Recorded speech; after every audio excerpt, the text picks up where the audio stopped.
Virtual Racing School was developed to provide support to the next generation of sim racers. No matter if you're a rookie or veteran or what car or track you'll be racing, our goal is to provide training every step of the way.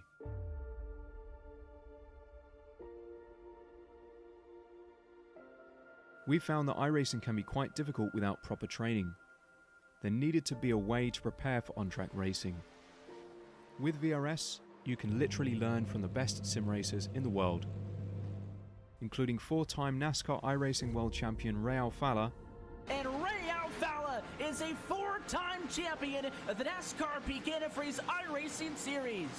Three-time iRacing Grand Prix World Champion Martin Kroenke.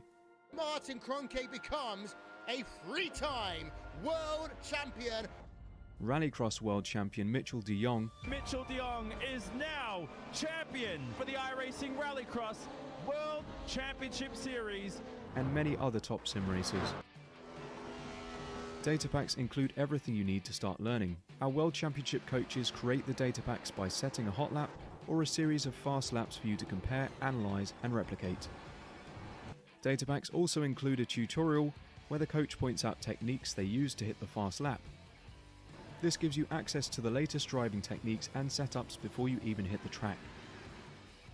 Sign up for a free account and download the VRS telemetry logger. With this application running seamlessly in the background, your laps automatically start syncing to the VRS website. From there, you can analyze and compare two laps of your choice, whether it's your data, the coaches, or your teammates. VRS will automatically target improvement opportunities so you can get up to speed even faster. VRS also makes it easy for you to request and schedule one-on-one or group coaching sessions. These sessions can range from 30 to 90 minutes, and you can select the car, track, and setup combination of your choice. Visit virtualracingschool.com today to sign up and get started.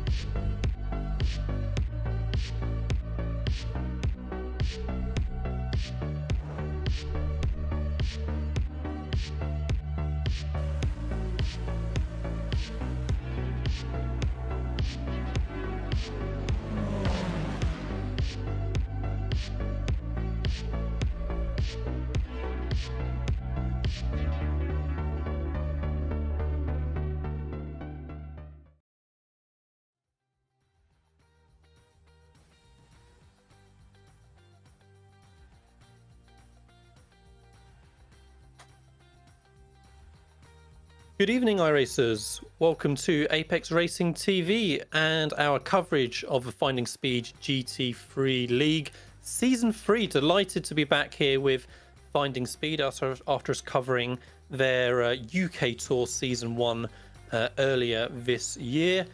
Here at Road Atlanta, as you can see, in the, well, I was going to say dusk, but it's more nighttime now. Lee Thompson here, alongside Alex Simpson, founder of Apex Racing, or co-founder of Apex Racing UK, joining us on commentary, and Samuli Kumo on production. Alex, I think we're going to see a corker tonight. GT3's here at, a historic endurance circuit, Road Atlanta, home of Petit Le Mans. 45-minute race ahead of us. I think it's going to be fun watching these guys battle through the darkness. Yeah, hello everyone. Good to be here. Yeah, what a fantastic venue for an opening round of any series. We've got this Road Atlanta circuit now in the well, yeah, I was going to say like you, Lee, but dusk. But as the cars just drive off into the distance, there we can sort of we can tell that actually that the night is really setting in. Yeah, fantastic circuit. I really love racing here. And yeah, thank you for having me here. It's a bit of an old school crew as well, like you say. I've been around for a long time here on this Apex Racing TV channel. So as yourself, and Samuli, one of the almost the founding drivers as well. So yeah, very lot of history in the channel right now today. Yeah, definitely a bit of a blast from the past. But let's see if we can keep up with our young upstart broadcast crews that we have running elsewhere. So we've got a lot to live up to tonight. Yeah, Finding Speed GT3 League. Yeah, great to have them back, as we said. Brought in part thanks to Asertech Sim Sports, who are the title sponsors of the event. Asetek are bringing their precision engineering expertise across from high-end PCs to sim racing. If you're interested in finding out more about their forthcoming products, you can visit aseteksimsports.com. So that's aseteksimsports.com. They're providing high-end water cooling kits for the Pro and Silver classes. For Pro Gold and Pro Silver class championship winners for the season. And alongside them, we also have Apex Racing Academy also providing sponsorship for the series, and they're going to be providing 1-year subscriptions for gold and silver memberships to the Pro Bronze Championship finishes in the top 3 positions. Apex Racing Academy provides data packs for iRacing, track guides, integration with VRS, automatic setup, sync tools, weekly group coach sessions, and more. And you can find more about them at apexracingac.com.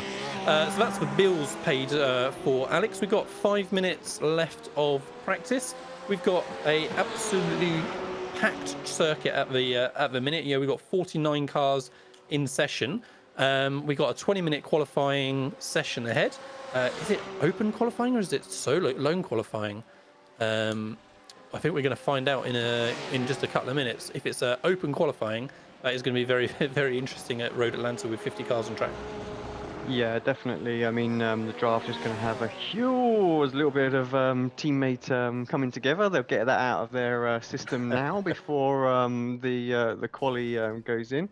But yeah, there's going to be a lot of drafting in quali if that's the case. If it's lone, obviously it'll be done very, very quickly. But yeah, still, I mean, Road Atlanta's still a fantastic circuit to hot lap. I'm just looking at the intervals in practice right now on the live timing, and I have to say it is so close. This is going to be a really interesting quali setup here. And the 3 different classes that we have here as well, they're a mixed bag at the moment, that's for sure. So maybe that'll pan out once we see a bit of consistency with lap pace start to set in. But for quali, I think it's anyone's pole position to have here. Like you say, that is very, very tight. As you say, top 25 cars separated by just under a second on a 1 minute 17, 1 minute 18 lap. So yeah, that's feeling pretty tasty for this 45-minute race up ahead. We can see lots of familiar driver names, lots of familiar team names as well to our Apex Racing TV broadcast. So great that these guys have signed up for this Finding Speed League. Many of the drivers this season took part in Season 2 as well, which we didn't actually see on Apex Racing TV here. But yeah, great that they've obviously had a good time in Season 2 and have signed up again. The layout for Season 3 is going to be a 5-race season between today and the middle of November. And how about this for a little list of tracks when you've got 5 to pick from, Alex? Obviously, Road Atlanta that we're at tonight.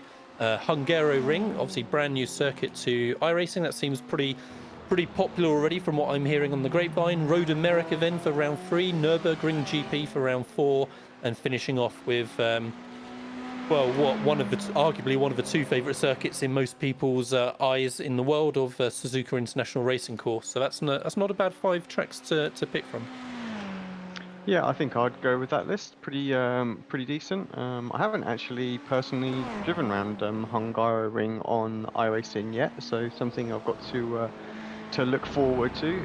If it's anything like some of the other sims that I've dabbled in, I'm sure it's going to be a lot of fun. So, but yeah, good mix there actually. So there's going to be some that you're going to have, real good opportunities to get the draft on your competitors out there and make some moves, and then some others that really are drivers tracks. Suzuka is one that really stands out to me. The driver can make such a difference around there. There's so many different lines and ways to attack the S's, that first sector, and Curva Grande and things like that. So yeah, it's that's Monza. So get my names mixed up, but what is it? It's Dunlop Curve, isn't it? Dunlop Curve. I'm thinking of it, the flat out in the F1 car back in the day. But yeah, there we go. Yeah, that final left-hander going up the hill. Yeah, Dunlop. That's it. Getting old and just losing all me, losing my marbles and me track names and corner names now. If I don't have a track map in front of me, I'm screwed. So so no, all good. We should be all right for Road Atlanta here tonight. Well, fortunately, there's only it's all corner numbers, and we've got VSs, and so that's the only corner name really to worry about. So that should be pretty straightforward. So we can see just like a minute and a half or so left on the session, and then we'll be rolling onto this 20-minute qualifying track. Most cars are having a little breather in pit lane just before they've got to gear up. I love the lighting inside the interior of Russell Barnes' Ferrari, brand new, of course, Evo GT3 488. Russell Barnes, the Mr. Finding Speed. You know, he's a proliferant YouTuber, putting out a lot of content. I think predominantly on iRacing, but occasionally other little platforms as well.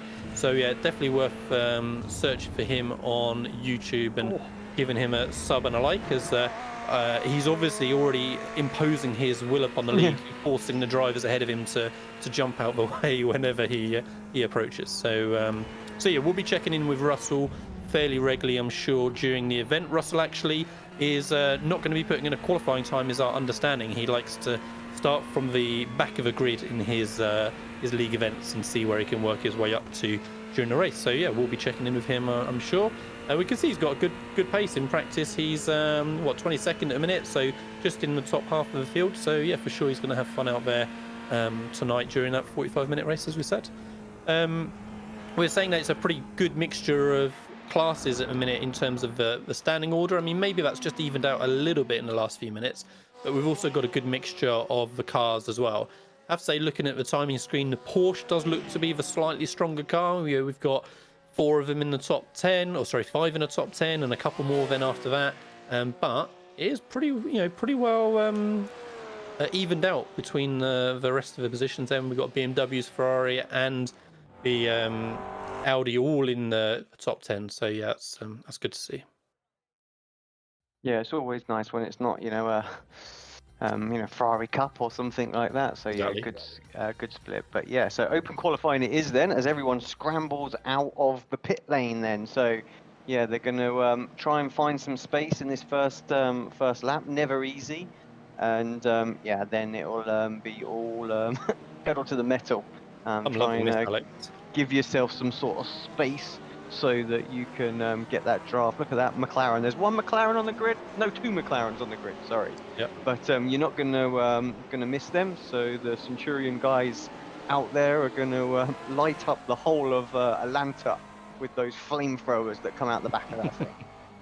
Yeah, absolutely. Well, so definitely a good job we got a 20-minute qualifying session and not a 10, because I think that time is going to be needed. I'm really looking forward to seeing how maybe there's a little bit of coordination between different teams, how we might still end up with a bit of decent mixture in the field as people aren't able to get their ultimate runs in qualifying. So yeah, this is going to be frantic, and I dare say we might see the odd little incident in qualifying, the odd little niggle here and there between drivers as they're all trying to squabble over a same piece of tarmac.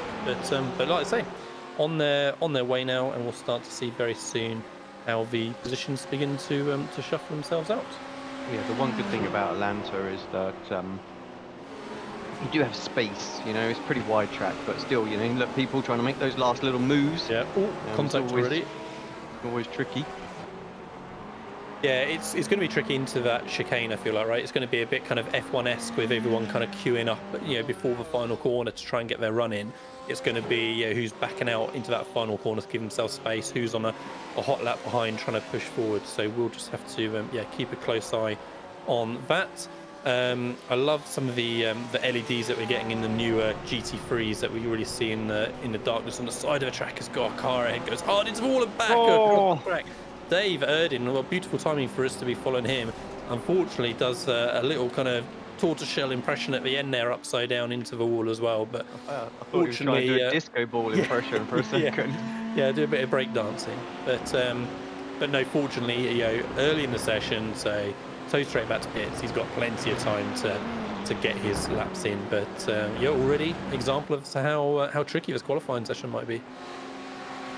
Yeah, that's the other thing with open quali, isn't it? Is you just have to be eyes on stalks, because people can quite easily make mistakes ahead of you and can just ruin your laps. I mean, guys here, just nothing between them at the moment. Definitely compromised in that final sector. So, but yeah, they've got 20 minutes, so they've got time to pace themselves a little bit, find some space, and as they all start coming back into the pits, I feel like, you know, they'll just organically, the circuit will just get busy everywhere rather than in perhaps, you know, just one part.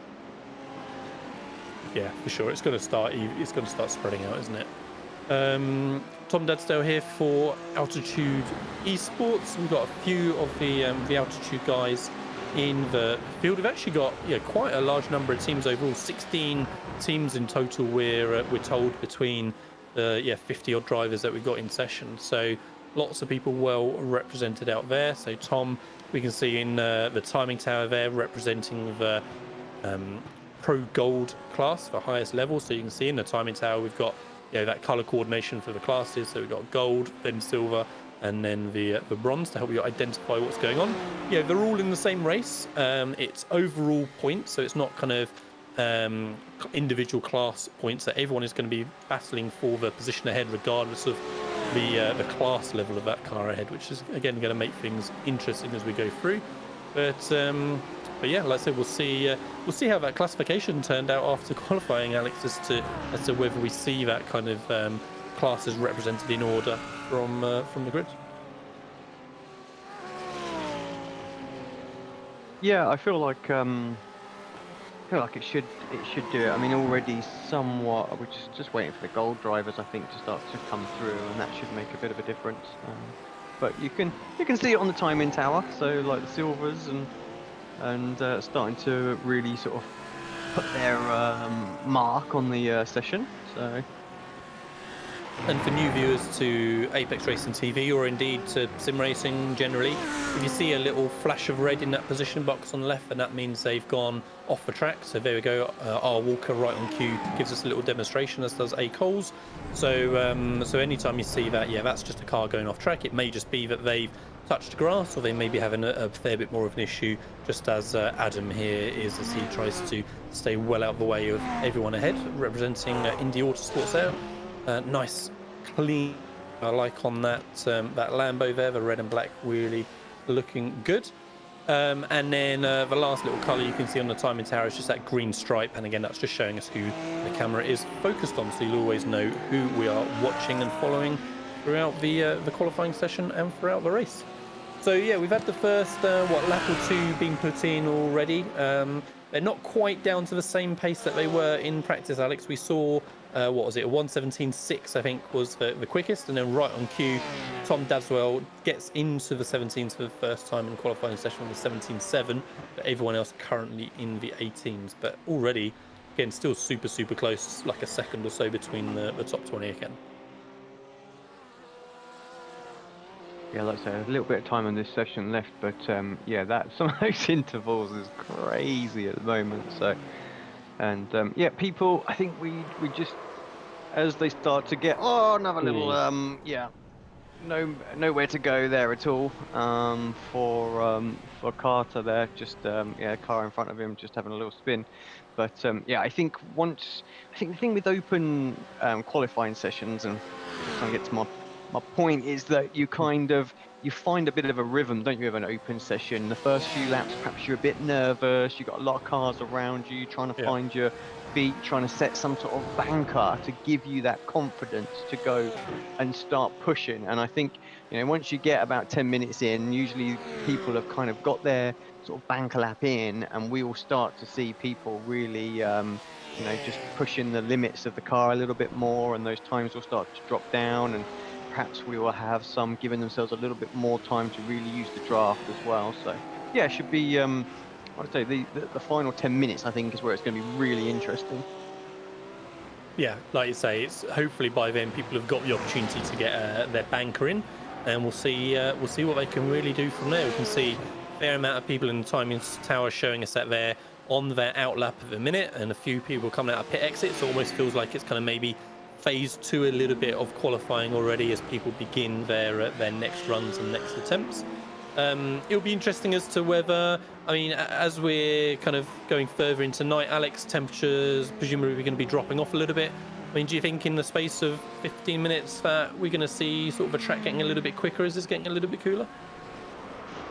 I mean, 1 degree makes a difference on iRacing for sure. So, you know, if the guys time it well and that track is dropping, I mean, of course, you've got a lot of cars on it now as well. So, you know, they produce heat, but it's whether or not the temperature is going to carry on dropping. So it's tough to say. But yeah, that 1 degree, I think we could see some people putting in some quicker laps. And if that 1 degree happens to be in the last 2 minutes of the session, then yeah, you know, all bets are kind of off, I think, because could be anyone's that are going to crop up. Yeah, it'll be, like I say, really interesting to see for sure if there is much kind of track evolution and whether it's better to, like I say, really pin that lap at the start or at the end. I mean, we can see the constant stroller cars along the bottom. All of those yellow bars mean they haven't improved sector on their previous best lap. And so kind of interestingly at the minute, we can see in this phase of qualifying that majority of people aren't really improving. So whether that's, again, just kind of a bit of traffic, or actually it's taken them like a couple of laps to get their tyres get warm, so it's going to take them a moment longer in this kind of phase. But apart from, yeah, like Carranza there, who's green most of the way through, we've not really seen that for people completing their laps. They're all kind of yellow, which is interesting. So we will, again, just kind of have to keep an eye on how that pans out for the rest of the session. I mean, Tom Dadswell still has got that 2 and a bit tenth gap, which when we're looking at the gaps through the rest of the field is he may as well be in another county sort of thing, because again we've got 2 tenths between sort of 10-15 cars elsewhere. So yeah, he's got quite a gap at the front still. And I have to say, I saw Dadswell's little bar come across the bottom, and he was one of the drivers still finding a bit of time out there with some green sectors. So yeah, he definitely looks quite comfortable and looks like maybe he could be one that will extend that a little bit further as well. Some Jacko there as well. Currently car number 29. Sorry, 225. Currently in 29th, obviously improving. But yeah, so there's still time out there for sure. Like, we haven't set this grid yet by any means. So. No, definitely not. And already halfway through the qualifying session, so that time is going to disappear quickly. They're not going to have laps and laps and laps and laps to nail their perfect run. So yeah, going to be interesting to see for sure. And Dadswell improves. We saw just for a moment the purple ping out on the side of the timing tower as he went fastest overall again. So he found another 900ths of a second, I think it was, because he was on a 7.7, I'm pretty sure. So yeah, so good job from Tom. He's really got it nailed at the minute, and we just need to see if anyone else can close that gap. We certainly saw it was much closer in practice. The Porsche again still looking pretty strong.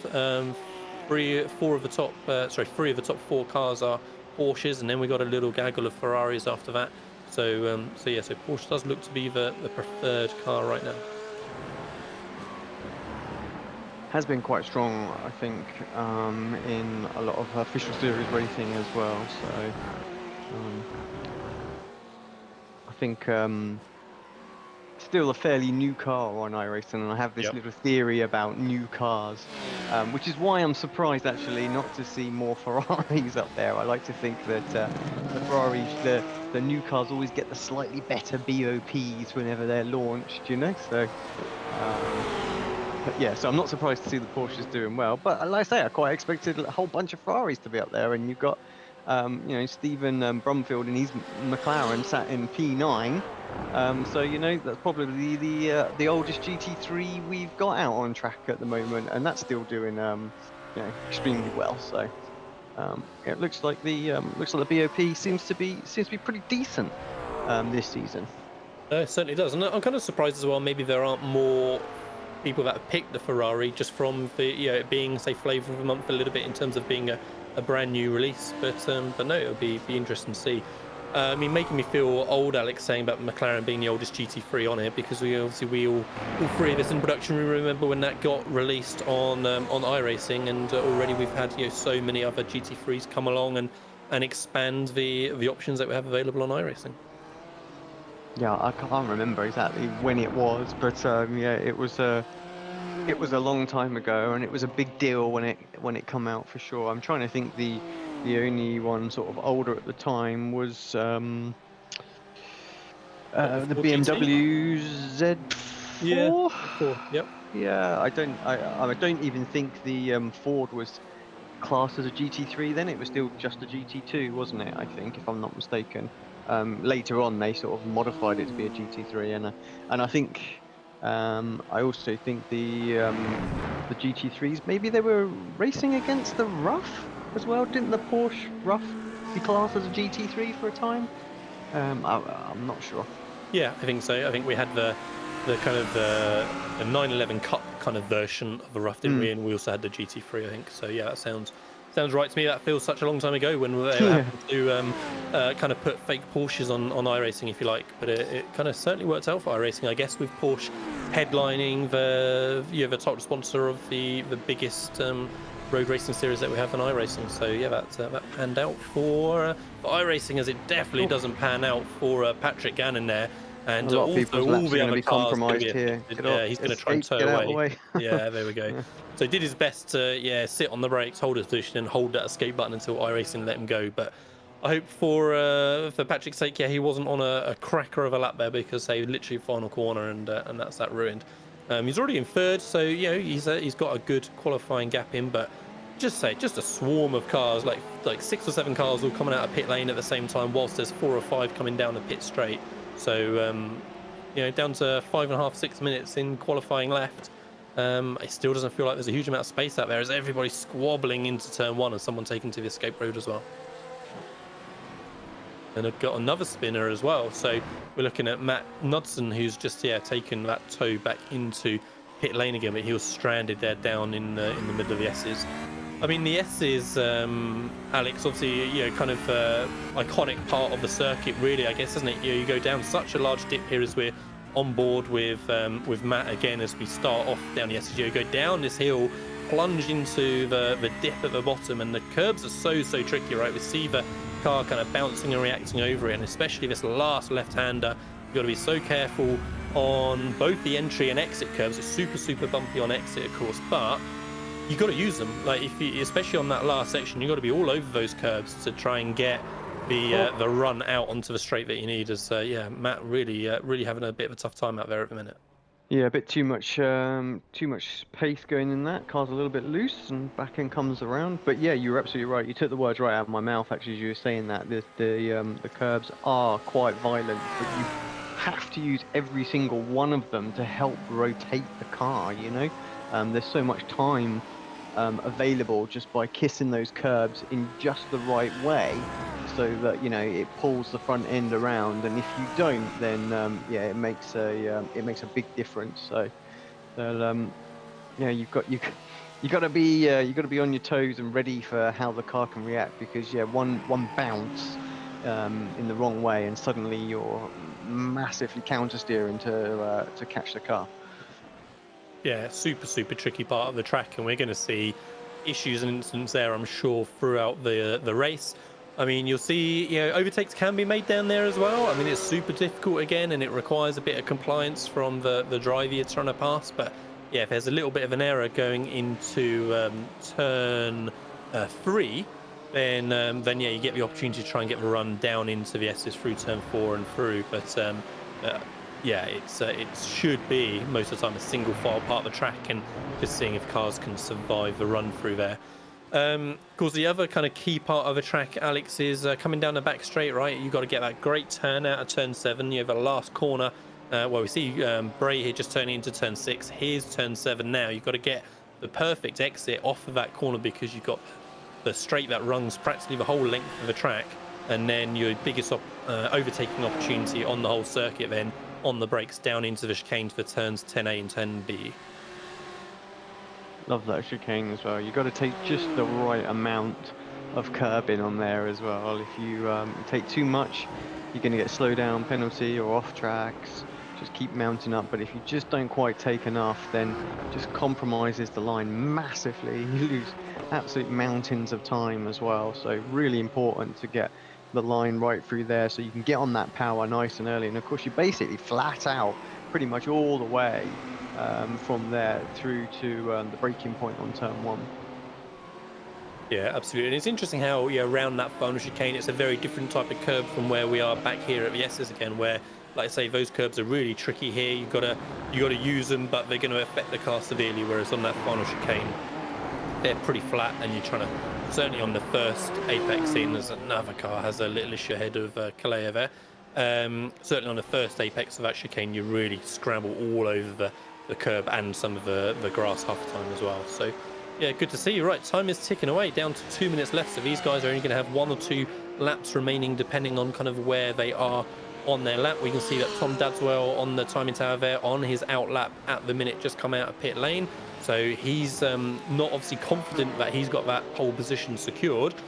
He's currently got a 2/10 gap over Domingos Yavasea, and then it's Miko Mekavara in third. So those are the only 3 guys in the 1 minute 17 so far, but so that gap is decreasing to Dadswell, but yeah, nobody's quite managed to put up a real challenge to him yet.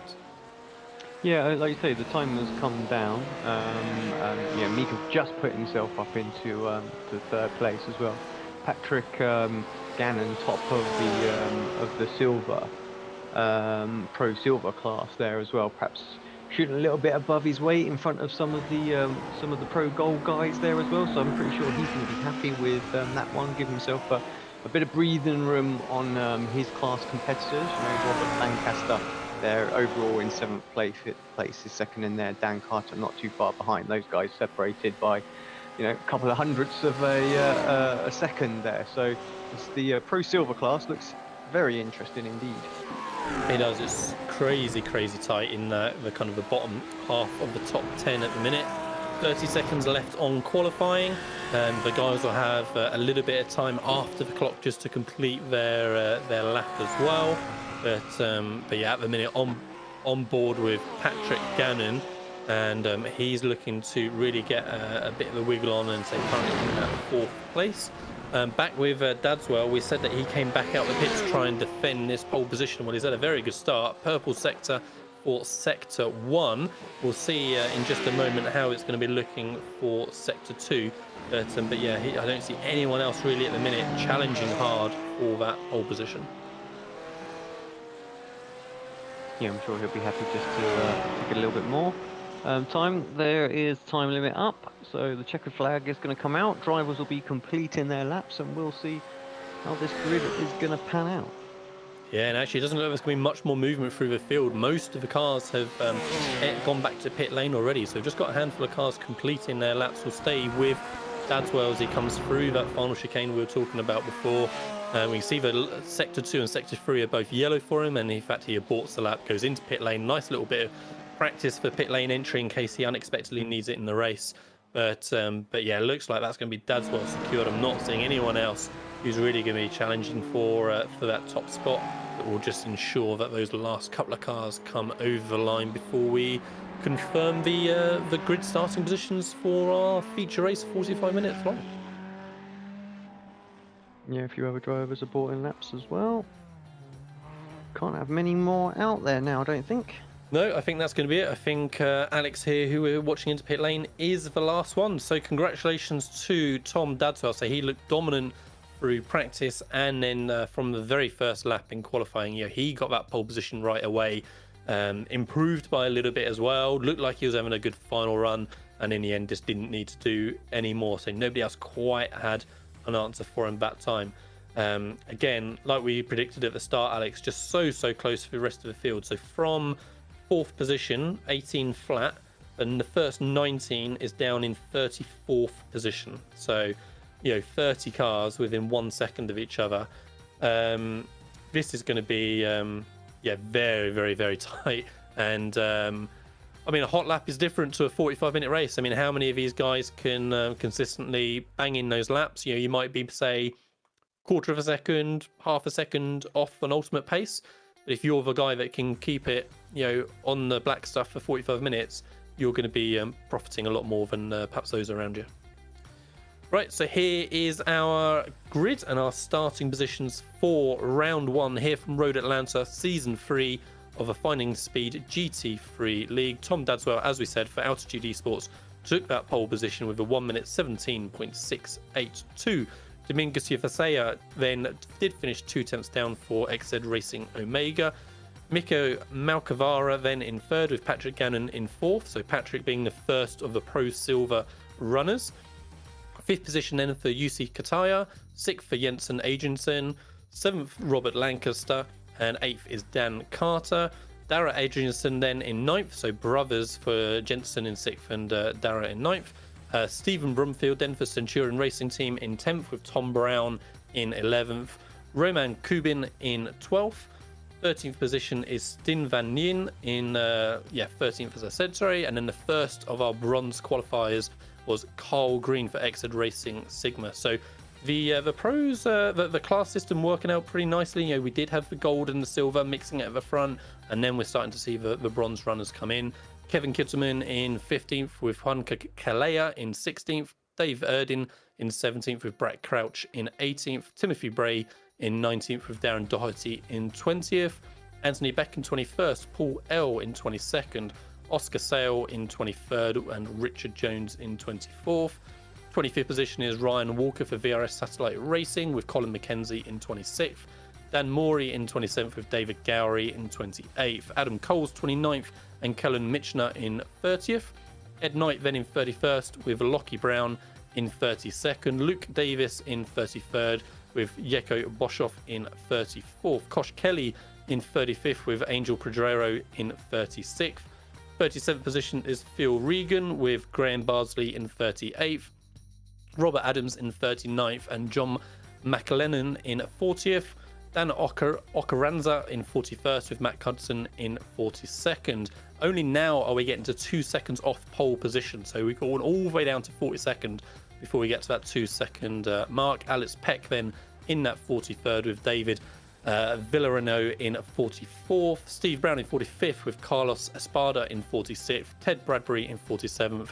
And then there is Russell Barnes, who looks to be the last of our starters, if Ollie Morgan doesn't take to the start. But yeah, Russell Barnes starting at the back as we suggested, and Ollie Morgan not putting in a time, I don't believe, in qualifying. It's a good job we have a full pace lap here, Alex, at Road Atlanta, to give me time to get through this huge grid that we have here for round one. Just what I was about to say, absolutely stacked grid. Yeah, amazing job. And I think our colleague was saying in our ears possibly some cars starting on pit lane as well, so we'll keep an eye out for those. But yeah, like I say, long old lap around Road Atlanta when you're trundling around behind that pace car, that's for sure. So just to remind you, title sponsor for the season for Finding Speed League GT3 is Acertech Sim Sports. So they're providing high-end water cooling kits for Pro and Silver Championship winners at the end of the season. Acertech bring their precision engineering expertise across from high-end PCs to sim racing.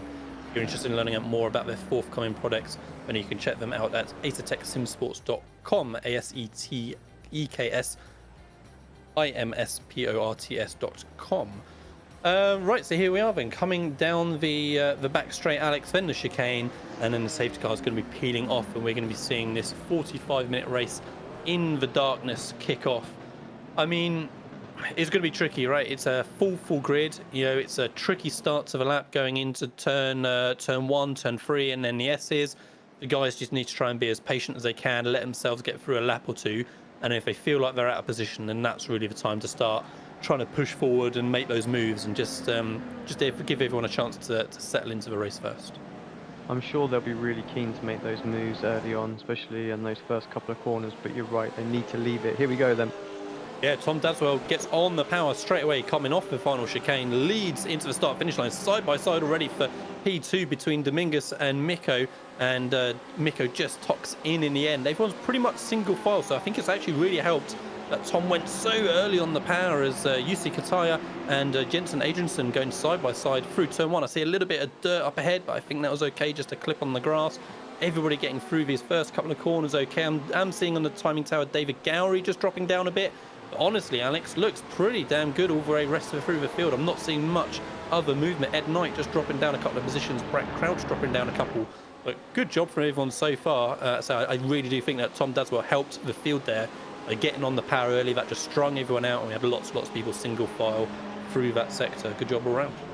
I'm a huge fan of drivers that just go straight away as soon as they've got an opportunity, because like you say, I think it just stretches that starting pack out a lot, and there is far more room. I think when you bunch people up, you know, and you wait and wait, everyone's itching to go, and there's just no room for separation. And yeah, we've had a really clean start.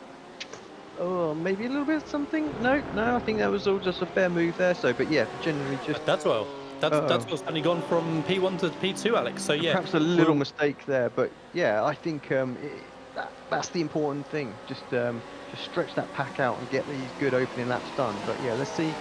Maybe we'll get a replay and see what happened to Dazzler. Yeah. Was it just a straightforward overtake, or was it a little mistake into the chicane? Let's give it a lap or so just to let the field calm down, check if there's anything else that we want to see live, and then we'll try and see what happened to Tom. But say, fortunately, as you said, I don't think he obviously had any damage or anything. He's recovered to second place. We know he's got the pace, so he just needs to not panic or anything and close that gap back up on Jamigas Jafasea for that first position. But yeah, a bit of a surprise there for that issue for Tom.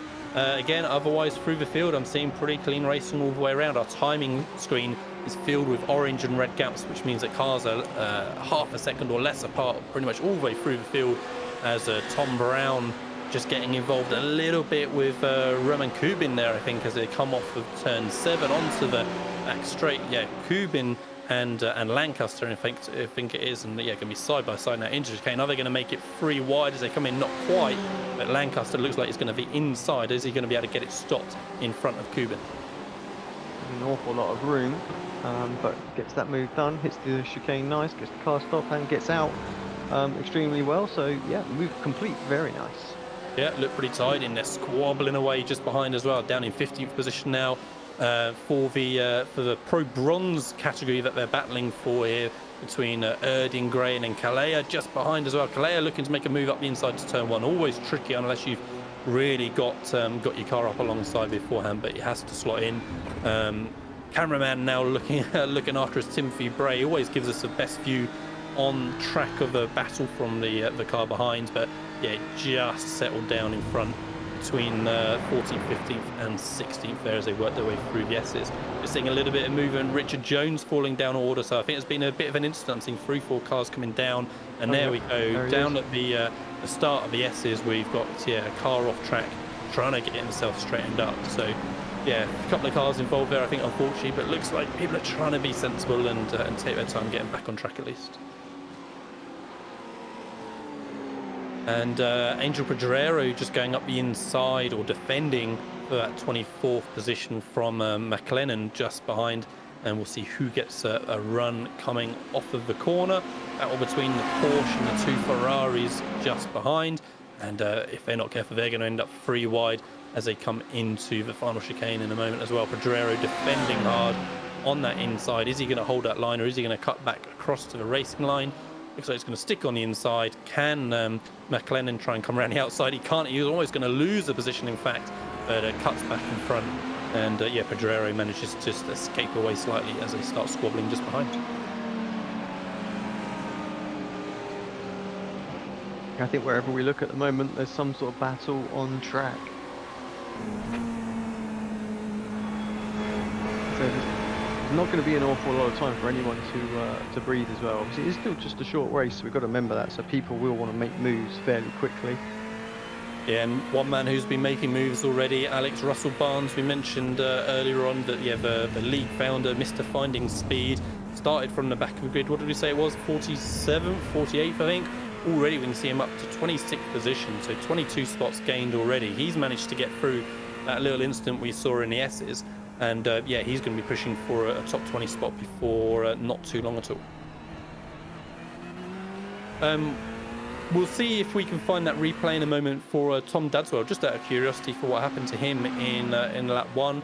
Like I say, it doesn't seem like it's caused him any lasting problems. He did get the fastest lap of the race last time by, so he's up on pace, but yeah, we'll see how long it's going to take him to challenge for that top spot again.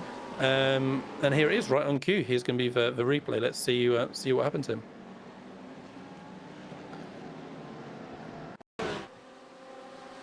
Okay, here we go. So actually it was Dominguez then challenging, so I wondered if it was just an error from Dadswell, but no.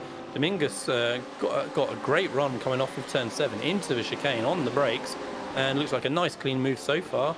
And yeah, there was kind of no event. Yeah, I was quite surprised. I thought Dadswell had made a break for it at the start. I thought he had pulled quite a gap through that opening lap, but either he made maybe a slight mistake in turn 7, or more likely I think just yeah, Dominicus just got a great run off of turn 7, and yeah, nice clean move, no incident at all, Alex. Yeah, don't underestimate the power of the draft there, I think, at Road Atlanta down that back straight.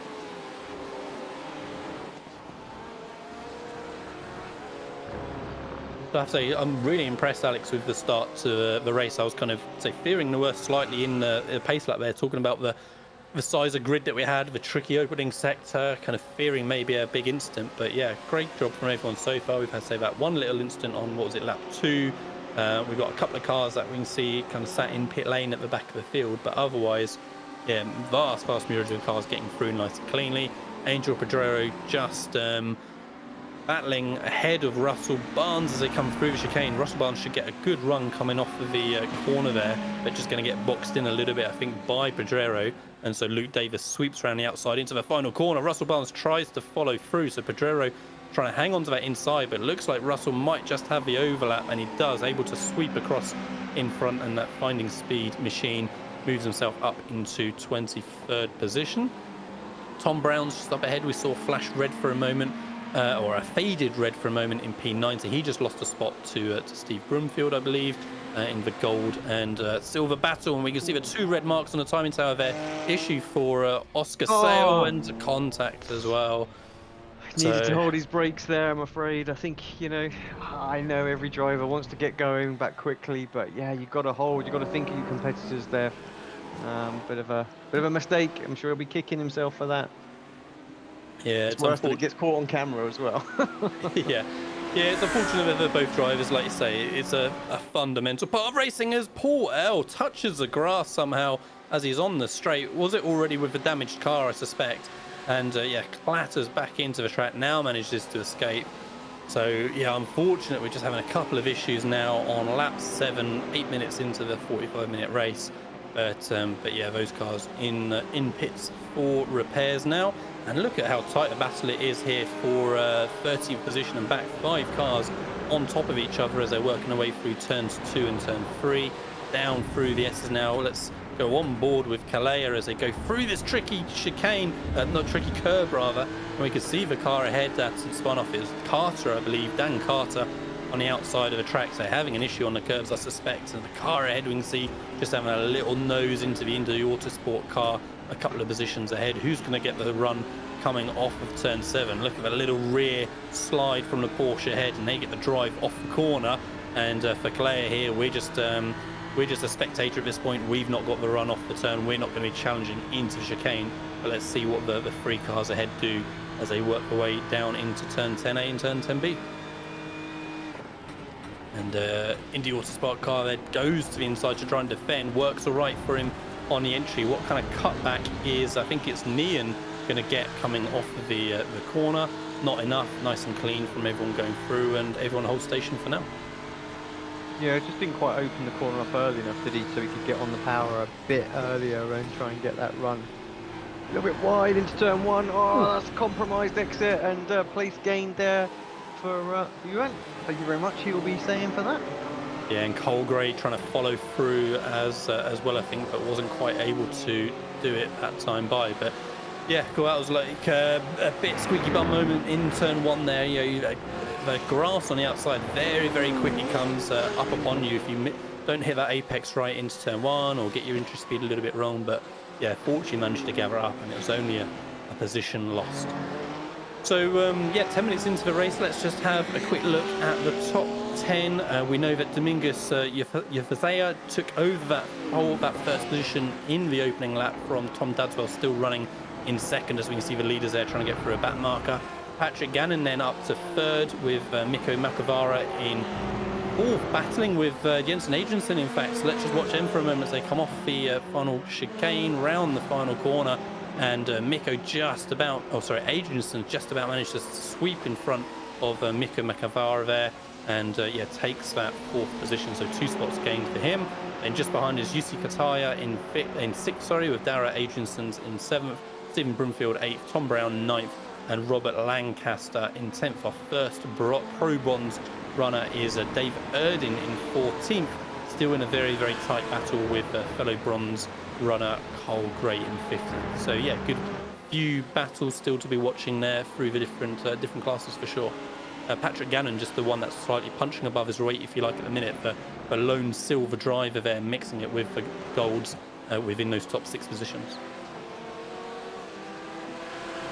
Yeah, we thought pretty much it would set itself out during the race, and indeed it has that. But yeah, like you say, Patrick doing a great job, and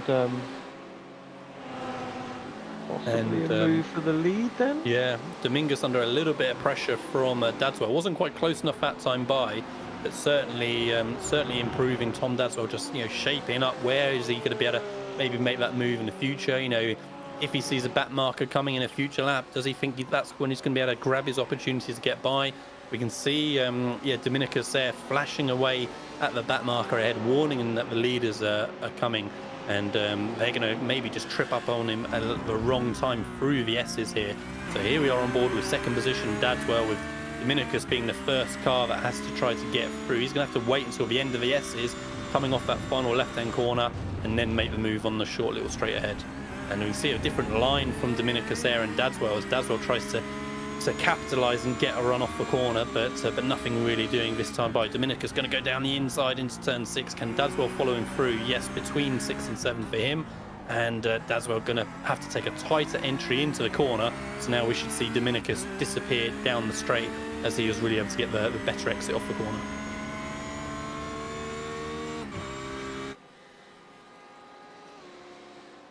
And so this is going to be an ongoing battle, I think, through the race. So although we saw that Dadswell had that little bit of an advantage in ultimate pacing qualifying, Dominicus is certainly showing that he's no slouch as well. Same as Dara Agenson showing he's no slouch as he makes a move for 6th position over Kataya into the final chicane. So that's the key overtaking spot on the circuit.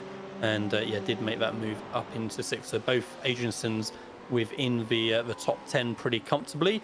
A little bit less comfortable for Mika Makavara at the minute, as he sweeps across. Maybe that's in front of the back marker, actually. Yeah, it's just a back marker, fortunately, into turn 1. So fairly straightforward, and actually that's going to give him a bit of breathing space to the cars behind as they just get caught up a little bit through the opening of the S's. Marco doing a good job in trying to stay out of the way. Not easy. You don't like to lose too much time yourself, but yeah. I lost a. We're just hearing they actually lost a place as well. They're we've letting them go, but yeah. That's always a tricky one, isn't it? You're trying to do your best, let the leaders go, but you're in your own race. If you're there battling with another car, you can't just peel off to the side and wave everyone by too much. So it's just striking that balance. But again, it's a reasonably long race here, so the guys have got time to play the averages out, make sure it's going to be safe, and look to challenge for that position a little bit later on. But yeah, Lockie Brown certainly being the one there in 37th position that managed to capitalise that time by.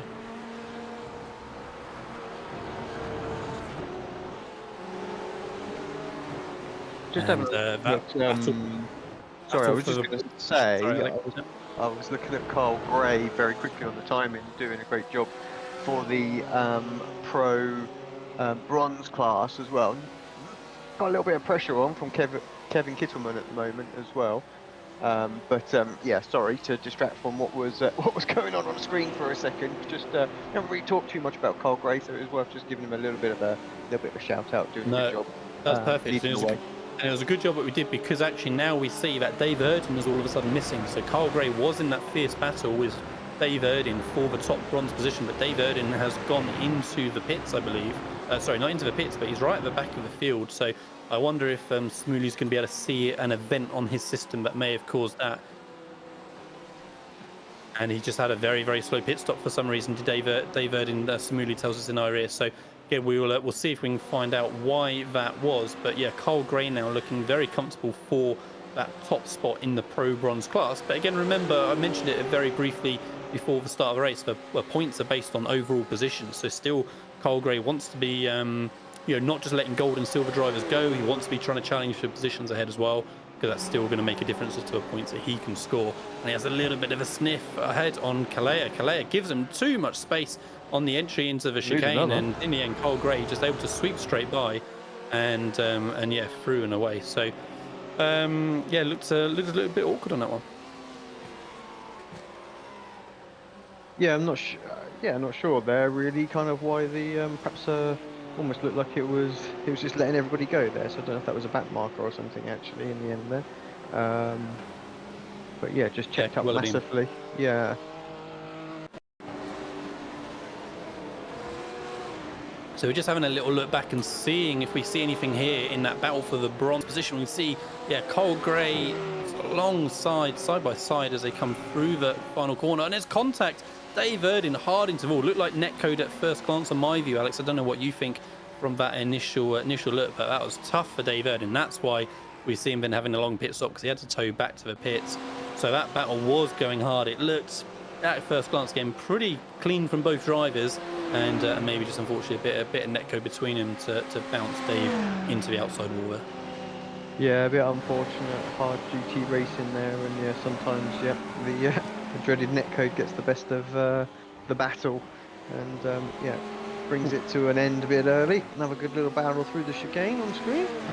Yeah, And, yeah, Roman having a good go. Super close. They got the overlap there, wasn't it, as they come off the chicane. We had a great camera angle as well, showing there was barely a cigarette paper between bumper to bumper as they came through. Unfortunately, the system managed to predict their positions accurately enough, and yeah, Roman Kubin there is looking confident now in front of Robert Lancaster to hold on to that position in that 10th spot. So yeah, currently we got 7 gold drivers, 3 silver drivers in the top 10, and yeah, like I say, looking very solid indeed.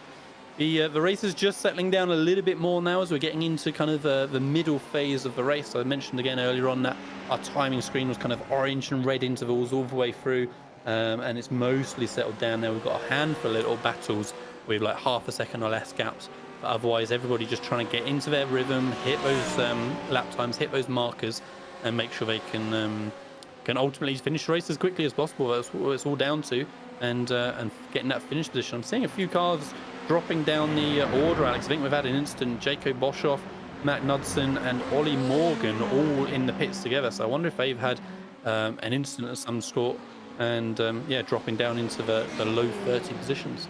Russell Barnes, we saw him up into, what did I say it was, 26th, I want to say it was a little bit earlier on, 22 positions gained. Well, he's obviously had an issue at some point. He's back down into 41st now, so yeah, trying to come back through the field for Russell as well.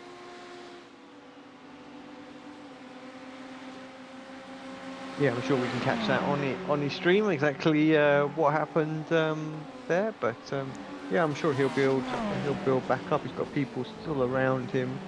But Okay. yeah, another driver that's been into the pits as well. Just looking at the session settings, Alex, I believe fuel limit set to 50%.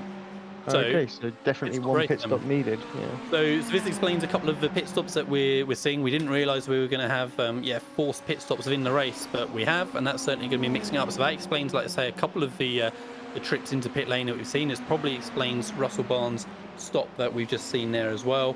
And so yeah, adds another little dynamic element into the race. We'll see who can judge the timing of their pit stop correctly in terms of, where's the traffic? Do I need to get out of traffic now to try and give myself a clear run on the other side? Am I going to come out of pits and actually find myself in traffic? Can I get a clean in lap? Can I get a clean out lap? Am I going to stop cleanly in my box? And all those things are going to make a big difference as to the final positions in the race. So definitely a new element for the guys, or a different element for guys have to do, and it's going to be critically important, of course, at the front of the race as well. So still we've got Dominicus leading Tom Dadswell just by less than half a second as a line astern, working away through the back of the circuit.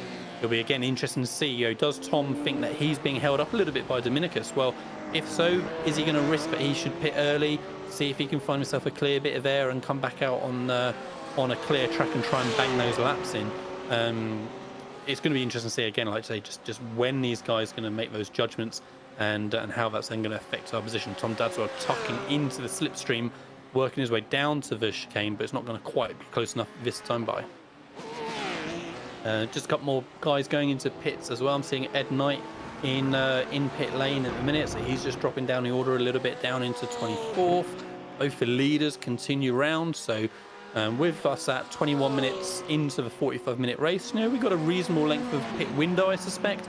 So they've probably got any time between now and sort of 10 minutes time to be making that pit stop. We can see in pit lane there a good sort of 6-7 cars all sat there working away. As Jensen Adrianson still in that 4th position, defending hard from Mika Makavara. Mika was so close coming through turn 1 there, but in the end just not really in a position to challenge any harder. Has to tuck back in and just try and get the best run he can through the S's so he can try and challenge a little bit later on the lap. Yeah, the race gear driver. I think that's the thing, isn't it? Don't compromise too much. Don't lose too much time through that S's. Make sure you get your lines right there. Getting that big final curb absolutely right, so you're going to be tucked right under the draft through the 2 sort of 90-degree rights ready for that back straight. It's all so important. Yeah, no, absolutely. Super important. Angel Pedrero into pit lane, Anthony Beck into pit lane, Graham Barnsley, Luke Davis. We're seeing all 4 of them all coming in at similar time at the back end of the top 20. So again, that's going to be pretty critical for each of those for where they come in with each other. And the Ferrari there getting a little bit spooked by Luke Davis, I think it was, just coming in. When you're in that inside lane, Alex, should be okay for ghosting through cars, but nonetheless, took the more cautious route on that one.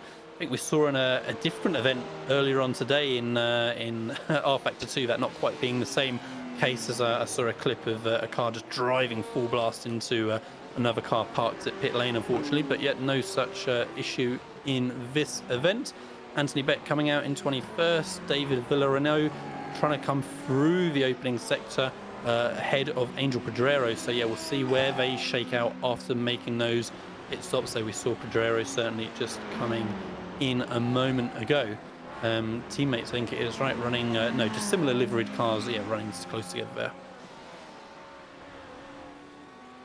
And so still Dominicus and Tom Dadswell not made their pit stop yet. Patrick Gannon in 3rd, Jensen Adrianson in 4th. All the top guys still continuing on a little bit later into the race. I don't think I've seen really any of the top 10 look to make that stop so far.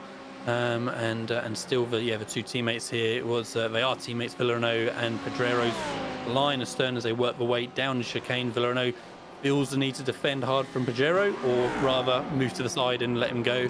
And Angel Pedrero into that position for 23rd. So Mikko Makavara we can see coming into pit lane there. He goes into the speed limit portion of the pit lane from 4th position, I believe it was. So it's going to be important to see where he comes out in amongst any other drivers. Again, he needs a clear bit of track if he wants to try and leapfrog the guys ahead of him. Let's see if we can stop cleanly at his pit box, and then we'll keep an eye on who else is likely to be coming into pit lane. Yeah, it looks pretty clean, nice and confident coming in, and he's going to be shuffling his way down the order. Still the leaders continue on, and are they going to come in this lap? I feel like they've got probably a window of like 2-3 more laps at the most, and then they need to be looking for this pit stop. Yeah, now of course what Tom's going to have on his side is that he's going to have been in the draft this whole stint. So in theory he should have been saving fuel, he shouldn't be quite so long in the pit stops. Now I know the BMW is extremely good on tyres, so it may be that the Porsche is going to be, and here we go. So into the pits comes our leader. Good entry, misses the walls, perhaps a bit early down to pit lane speed limit. But yeah, let's keep an eye on this then, because I would imagine that Tom is going to be fairly soon after. Just needs to make sure you hit your marks, which is not always easy to do on iRacing, as there's no sort of like a pit crew that you're trying to get in, but it does make a difference, The stops get done half a second quicker if you're right in the middle of what is your supposed box, Yeah, absolutely. It could be really interesting to see, like you said, is Tom Dadswell going to make the dive into the pits at the end of his lap, or is he got enough fuel and got enough confidence in his lap time to try and bang it in? Yeah, as you say, Alex, Dominicus out very, very quickly, but into traffic, into the side of the car, spins onto the grass on the inside. Disaster for Dominicus. Yvesea there, and he almost reversed into the track. Car has to take to the grass to avoid. Catastrophe for Dominicus and a couple of other cars involved as well. Tom Dadswell, pressure is going to be well and truly off now. He just needs to have a safe, clean pit stop in and out, and he's going to have that that lead ahead as the car just sat in the middle of the track.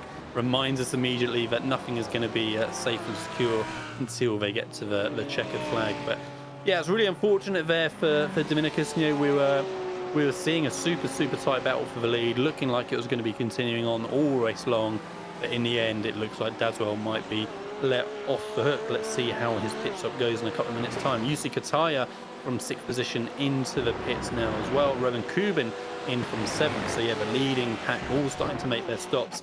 Just Dadswell, Gannon, the 2 Agentsons and Broomfield yet to stop at the front. Yeah, so drivers definitely not taking any tyres, just splashing the fuel in there to get them home, and that's kind of all they need.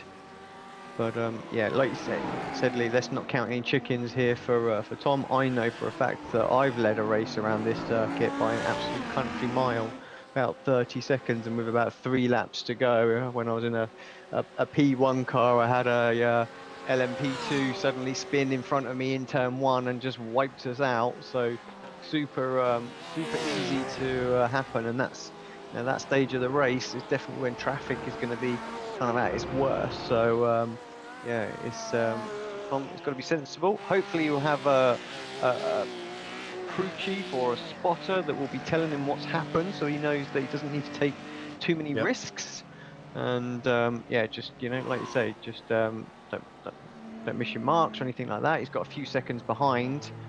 And yeah, so Bjornsson in as well.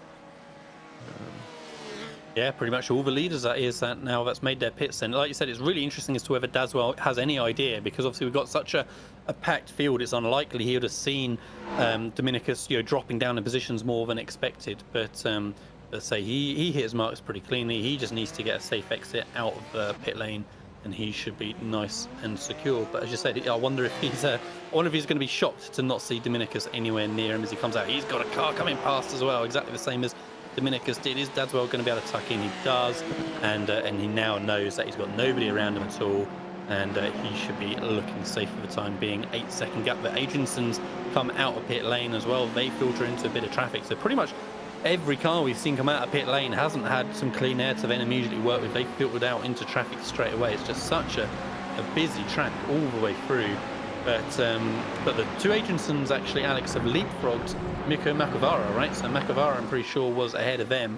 Agentsons now have capitalised, and yeah, they're now running 3rd and 4th for the others. And yeah, it's interesting as well, because Mikko's sort of pit time wasn't too bad, probably actually about 0.4 of a second quicker. But yeah, I'm guessing the entry and exit just not quite on the mark, and maybe because people were still out on circuit, he had some traffic that he had to deal with, so lap times weren't there. And yeah, like you say, just lost that place. So yeah, so it's now Tom Dadswell and Patrick Gannon. So you've got Pro Gold and Pro Silver 1 and 2. Yeah, interesting. Agentsons, yeah, battling hard in amongst a bit of traffic, trying to make their way past the lapped cars ahead, and then yeah, Dara then eventually does manage to. But yeah, we saw we're following a second ago Dominicus as well. We saw that he slotted down into 7th position, but with some severe damage on that car. So I dare say he's going to be struggling now for the rest of the race. He just needs to try and hang on, I think, to a top 10 position and score any points that he can, ready to you know, shake away round 1 and make sure he's ready for round 2 in 2 weeks' time to try and give it another run at the front of the field. So yeah, I think now let's have a quick look. I think pretty much all of the top 10 have made their pit stop, so that leaves us with Tom Dadswell in 1st, Patrick Gannon in 2nd, Jensen Agentsson in 3rd, with Dara Agentsson in 4th, Mika Malkavara, say, just losing a couple of spots through that phase, down into 5th. Yuta Kataya in 6th, with Dominicus Yevasea in 7th. Stephen Broomfield in 8th, as a lot of the cars trying to get past the back marker in the back of the shot there. Roman Kubin in 9th, and Stin Van Nieren in 10th. So those are our top 10 runners. Cole Gray still leading that Pro Bronze class as well, looking fairly unchallenged still in that class as well, since Dave Erdin had that unfortunate incident earlier on.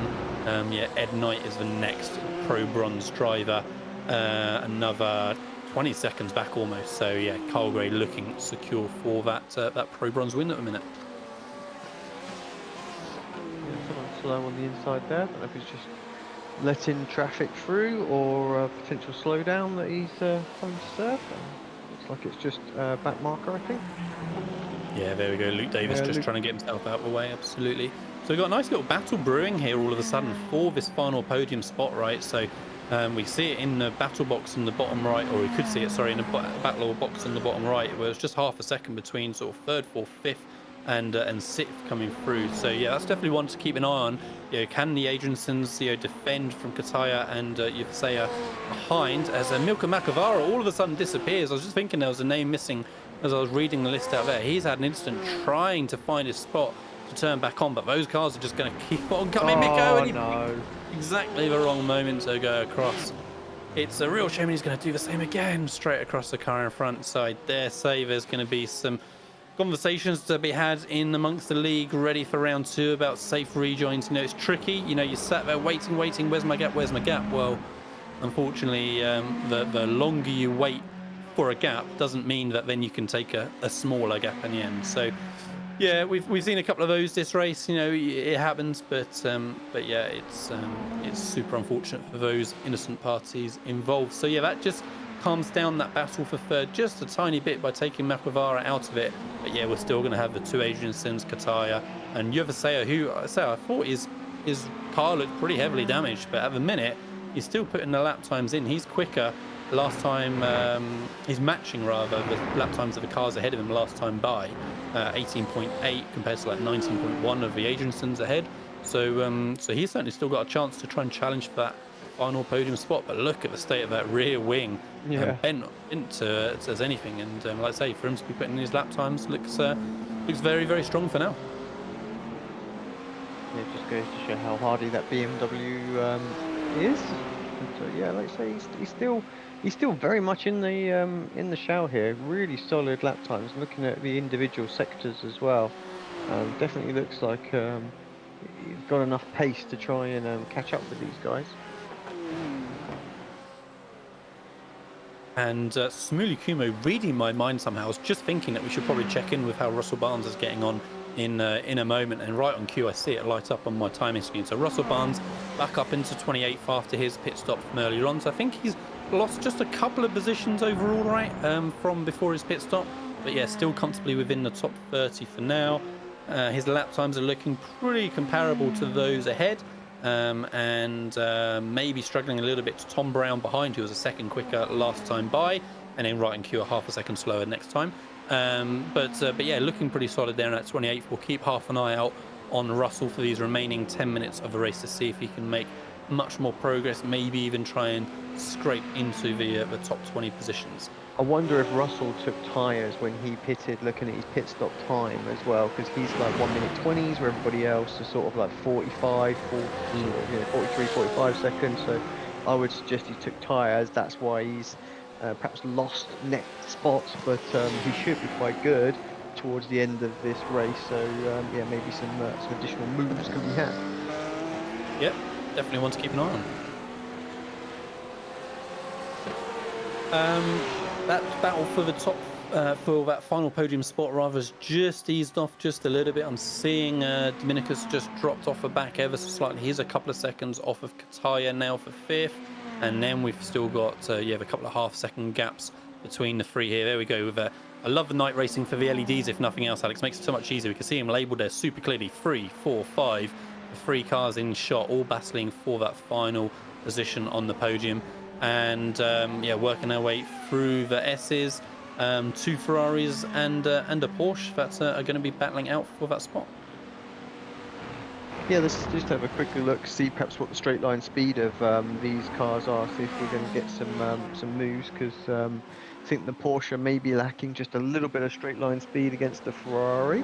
Yeah, let's just potentially see what they do down this back straight this time.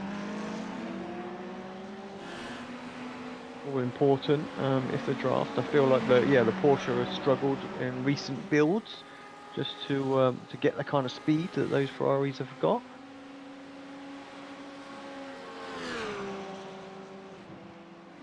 And I'm looking at my sort of live timing screen to get the sort of speeds, and actually, yeah, just a couple of Ks down than the car ahead. So it's going to have to be quite aggressive, I think, in the first couple of sectors to try and break the draft of the Indy Autosport teammates. Otherwise, you know, it's going to be difficult for him to make a move. So not long left to start to show his nose in different places and try and upset those guys. And yeah,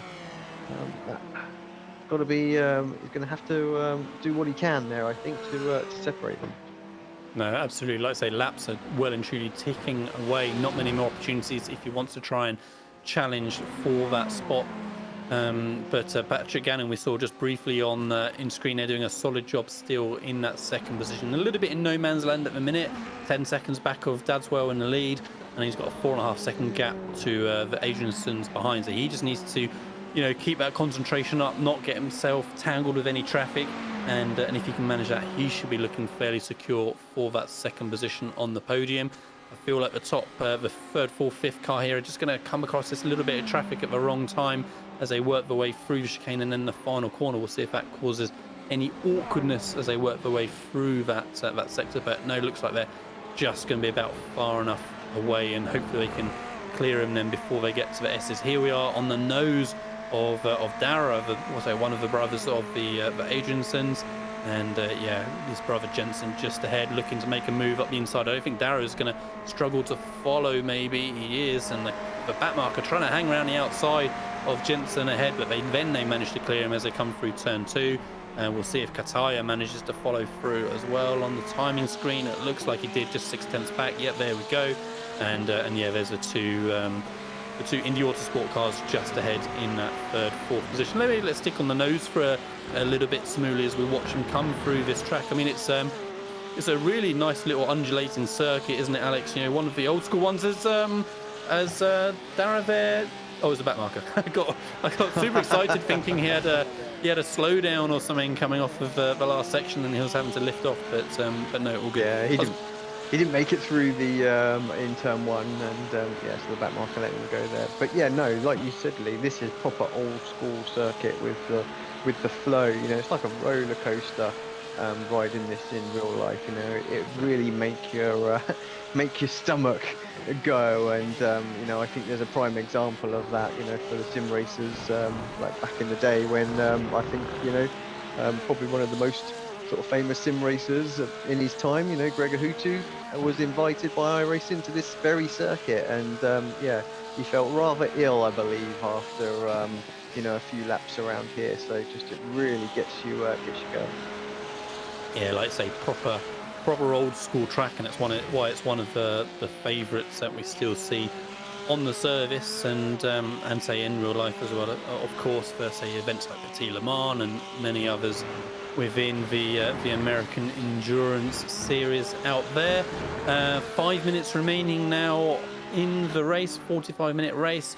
Let's just check in again with the battles for different classes. Tom Dadswell looking pretty comfortable for the Pro Gold victory, of course, the victory overall as well. Patrick Gannon looking comfortable for the Pro Silver victory in second place, as is Cole Gray in 10th position. So great job for Cole Gray as the lead Pro Bronze driver to be in that 10th position spot. He's got a 5-spot lead ahead still of Ed Knight for the next Pro Bronze driver back, but he is involved in a fair amount of traffic with Kevin Kiltman. We can see just a couple of cars back there. Got an opportunity to try and pit that top 10 as Cole Gray tries to get his way by the back marker just ahead. So I think he's going to have his work cut out still to try and keep onto that 10th position. Yeah, I was going to say, it's just back markers in front and right behind, but it looked like they've given him right old hassle. Kevin Kittelman loving it. Well, that's what he wants. Oh, and dumped the inside 3 wide. Is he going to get it stopped? Yeah, yes, he is. Thought that was I thought that was going to be curtains for a moment there. So trying to break on the grass, never a good idea. No, that looked like that was not going to end very well at all. But yeah, fortunately, both Carl Gray and Kevin Kittelman get them away through. Jensen Agensen's off the track, coming out the end of the S's, isn't it? Onto that final left-hand corner that we said was so tricky earlier on. We'll see in a little while as to whether that was an enforced error or just a mistake by him. But yeah, that's blown apart that battle for the podium. Here we go. Here's the replay straight away. So going down the S, we can see we've got a back marker ahead straight away. This doesn't bode well at all for the reason for Jensen's issue. No, I mean, maybe he just got unsettled by the car ahead. You know, maybe he was a bit slower on Apex than he expected, and he just had a little adjustment of input. But no, Jensen just lost the rear all by himself, and it looked, I mean, it was kind of an awkward angle we saw it from maybe, but it looked really early into that left-hander, Alex, right? You know, it was kind of really before he even hit the inside curve, it seemed, that the rear was starting to step out on him, I think. I think if we sort of take another look at it, I think you'll find that it was just as he hit that curve actually, and it was kind of like what I was saying at the start of the race actually about, you know, you needing to hook those curves, and but you've got to get them just right, otherwise it bites you really hard. It was the previous curve. So it's the inside curb on the right-hand side, wasn't it? That's where he got unsettled. It. And he probably took a bit more of it because he was perhaps a little bit unsighted due to the back marker than he would have done normally. The car didn't react too well to it, and that's it. Around she went. Right, so that leaves us with 2 then that are battling for that final podium spot. Dara Adrianson's we can see on camera right now with Jussi Kataja right behind him in that Porsche 911 GT3R. Kataja and Adrianson's both been really consistent all race long, both been at the front from the start. Dara Adrianson has gained 6 spots from his grid spot, and is he going to be able to hold on for this podium spot in the last couple of minutes of the race remaining? But yeah, we'll keep an eye on them and see how that develops. Super close on lap times, 100th of a second between them last time by. I feel like the Porsche's got a slightly better chance now to be able to get a move done as well, because the 2 teammates aren't sort of working together to ensure that they've got the relevant sort of slipstream that they need to defend from Kataja here, or back marker off in turn 1 as well. But so what he needs now is he needs Adrianson not to get any draft from a back marker as well, otherwise again that Ferrari's still going to have the advantage of the straight line speed. So let's see how that pans out. And whilst we've been away looking at that podium battle, Carl Gray has just lost those couple of spots. We saw him in 10th position before, but now Kevin Kittelman is in 10th, and in fact Dan Carter in 11th, so that brought Carl Gray back down into 12th, still with a bit of buffer over the next place pro bronze driver of Ed Knight though, so still should be secure for now. And here's Ed Knight right on cue on screen. We can see he's got a few cars ahead of him. His teammate, in fact, Anthony Beck, the next BMW driver, immediately in front. So again, a couple of little battles like this still going through. We see a few little orange patches on our timing screen, but otherwise I think it's mostly going to be a matter of cars just making sure they're not getting tangled up in just the closing moments of the race, and they just need to bring home the positions that they are in right now. One of those is going to be Graham Bardsley and Richard Jones battling for 26th and 27th position, as Kevin Kittelman trying to work his way past just a lap ahead there as well. So that's going to again make things interesting, where you've got the battle between 26th, 27th, 28th. Oh, the 28th goes for the dive on Kevin Kittelman there, and the car ahead beautifully spins out of the way at the same time. So unfortunate for Richard Jones there, right as Bardley made the dive on Kittelman, the next car in front moved out of the way anyway. Looked like a safe track rejoin there from Richard, so good job that time by. But yeah, that just cool spots, that's for sure. Yeah, it's just really what you were saying, Lee, there, that we needed a couple of laps to go, and I actually saw the flagman there waving the white flag. So this is another spinner. Who is that? That looked like Lockie Brown. No, Lockie Brown. So yeah, I just thought for a moment it could have been our P3 sitter. Yeah. Here comes oh, there we go. well though, across the line. to take the victory here in round 1 of the of what is this championship here. And thank you very much, Samuli. Yeah, finding speed, you're lost for words. And yeah. And great, Adrian's good. result Hold on for in the end. Adrian, Patrick Gannon as well. Sorry, Lee, to just talk over there, just as we missed him coming across the line too. Yeah, sorry, like I say, yeah, so the agencies did manage to defend from Katia in the end there, so good job from both of them. Cole Gray, as we said, the lead pro bronze driver, looking like he's going to be secure in that position as well, coming through the final chicane.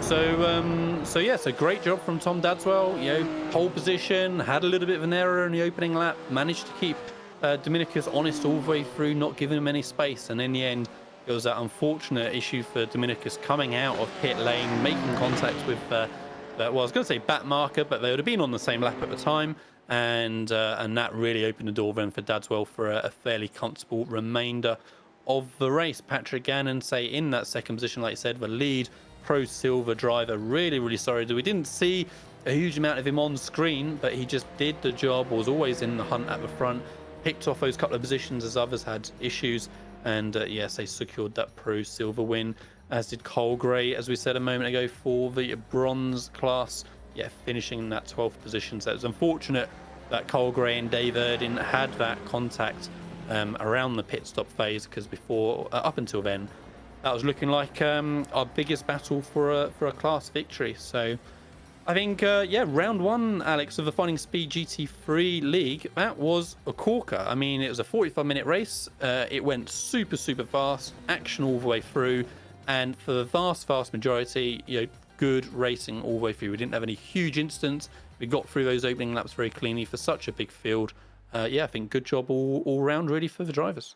Yeah, awesome first race of the season. Like you say, it's always important to get those first couple of laps underneath your belt, and yeah, like you say, it was clean, and I think that's what the drivers appreciate.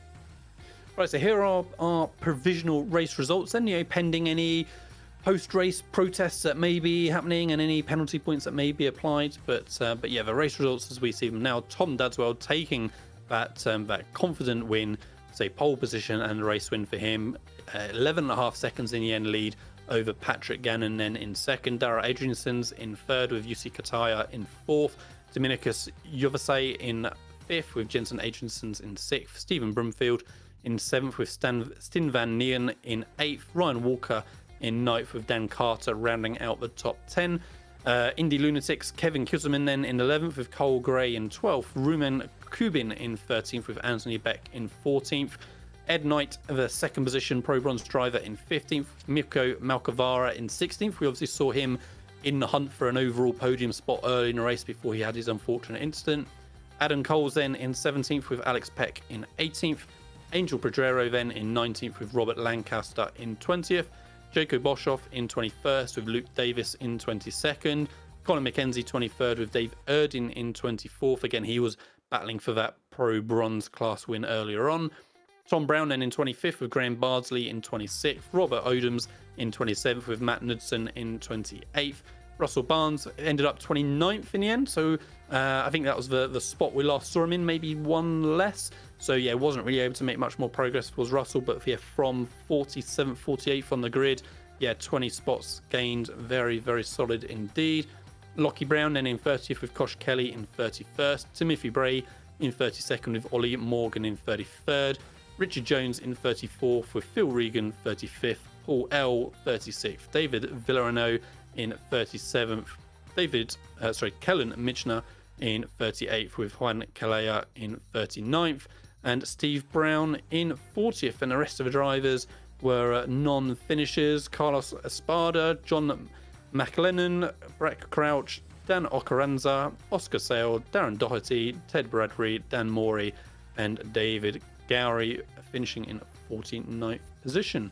So yeah, looking at the kind of the laps there, like say 40 cars, I'd say finished kind of still competing in the race pretty solidly. So good job from them.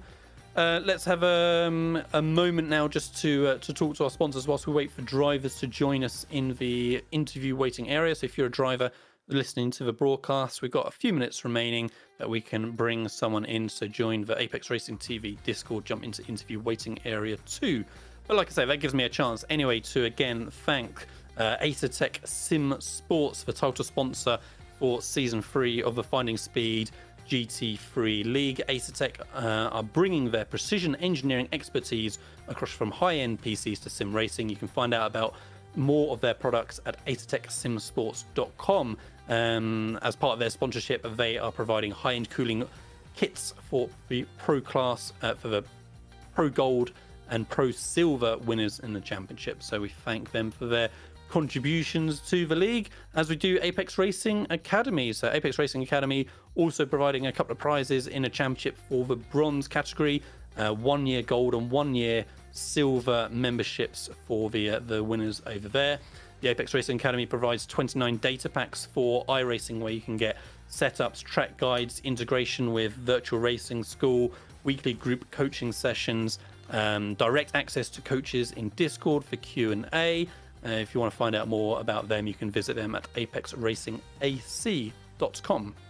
So, doesn't look like we've got any drivers joining us for the minute, so we'll chinwag just for a moment or two before we look to close the broadcast up.